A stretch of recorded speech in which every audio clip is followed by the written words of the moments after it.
What's up, everybody? Danger Rock here. Today we're going to be looking at the Marvel Legends Spider Man Across the Spider Verse Spider Man 2099. I just picked this figure up at GameStop. He looks absolutely great.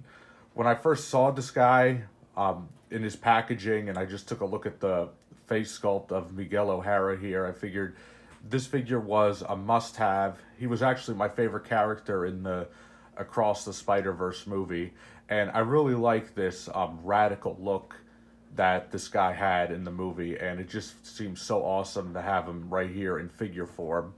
So what we're going to be doing today is we're going to take a closer look at this guy out of the packaging and compare him to another Spider-Man 2099 figure that I have. Before we look at the figure itself, let's take a look at the packaging. Here we got really nice artwork right here that says Spider-Man Across the Spider-Verse. On the side here, you could see Miles, Gwen, and Miguel right there. The Marvel Legends logo at the bottom. If we take a look at the back, we get a really nice picture of the figure. Right over here, we get all the other figures that we could get in this wave.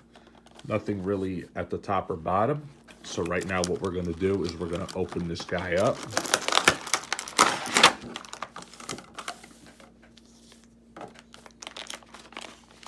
And right off the bat, this is a terrific looking figure. One thing that I really like that this one has, which the other release of the figure didn't have when the movie came out, was this looks like a much darker blue to me. And let's take a look at his accessories first.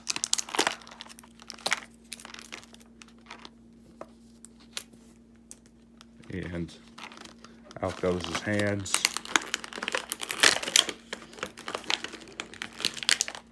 Let's get his mask out of there.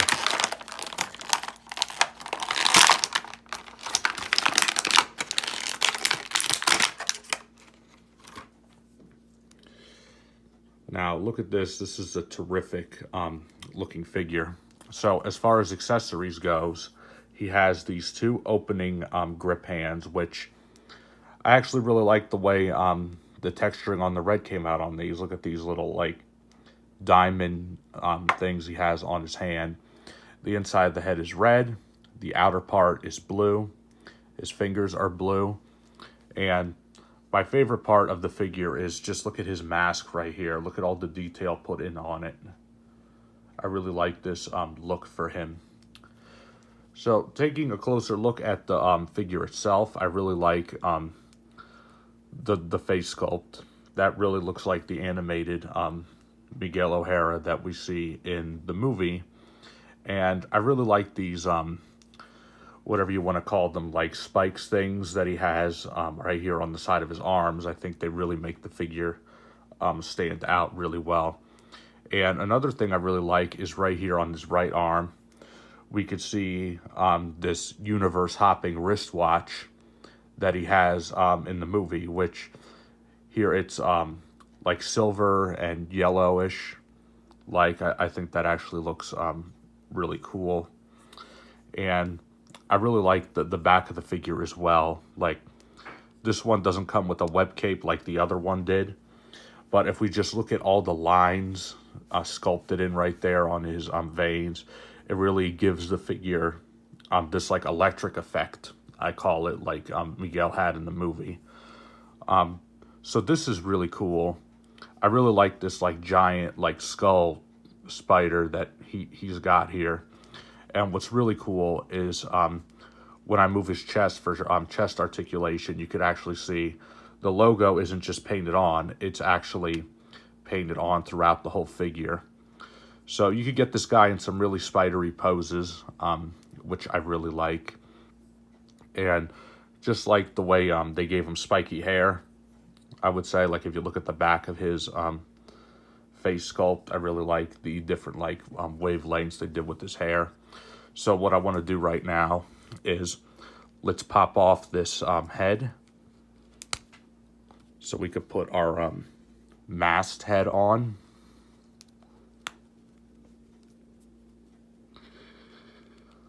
And One thing with this peg is I just have a really hard time swapping the heads, but I think, there we go, it just clicks right into place. So here he is with his mask's head on, and I think it looks great. I actually like it better than the unmasked head, which in my display, of course, I'm just gonna have him masked. But I know that, I already have a masked one of these guys in my display, but I actually prefer it more with his mask on. So looking at the articulation on this figure, he has tons. I like that you can fully rotate his head a full 360. You could hinge his head that far down, that far up. His arms go up that far. They bend at the elbows. They swivel in the wrists. He's got chest articulation that could go that far down, that far up. His waist can fully rotate. It does not bend side to side. He has knee rotation right here. He bends at the knees. And he does have foot articulation. And yeah, he does have some ankle pivoting right here. You can make his feet go up that far. He has peg holes at the bottom of his feet. And I just feel like Hasbro killed it with this one. This is an awesome Spider-Man 2099 figure. Like, when I saw the rest of the wave of figures, this was the guy I felt like I had to have the most, along with the blonde Peter Parker, which I didn't get yet, which those figures, they're pretty much like remolds. Like, this mold was used on the previous Spider-Man 2099 figure. The other figures for the wave were the Spider-Man India, the Miles Morales Prowler, and Spider-Punk, and the Spider-Gwen figure. But this one to me was the one that stood out the most. I really think it was for this red and blue, like, radical color scheme that he has. And just the fact that he was my favorite character in the movie, which they did show him at the end of Into the Spider-Verse in the after credit scene. What's interesting about that, though, is that he actually looks completely different from that scene than he did in this actual movie.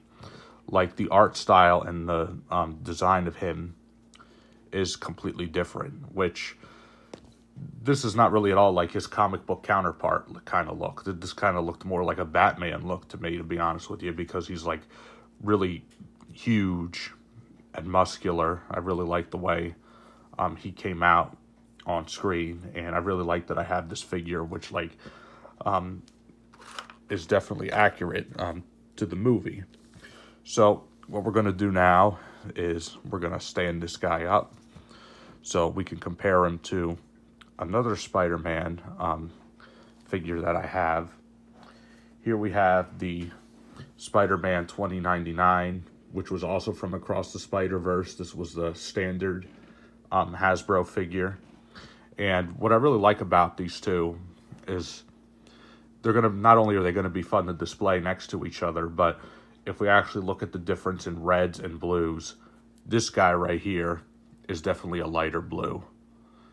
And what's really cool about this one right here on the front is you can see all those sculpted lines and effects, which you do get it on this guy.